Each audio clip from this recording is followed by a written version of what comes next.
సిద్ధపాటుగా ఉండాలని తెలియజేస్తున్నాను. పాల వంటిని చుంటె తేనె వంటిని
ఏంటంట వాక్యము ఏంటంటే పాల వంటిది.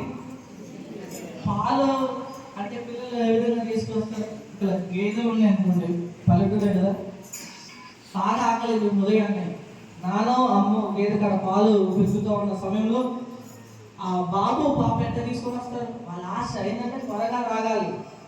పాల వంటిదంట, చుంటే తేనె వంటిది, మేలివి కావాలి, ఎన్ని నోటికే. అవును కదా. క్రైస్తవ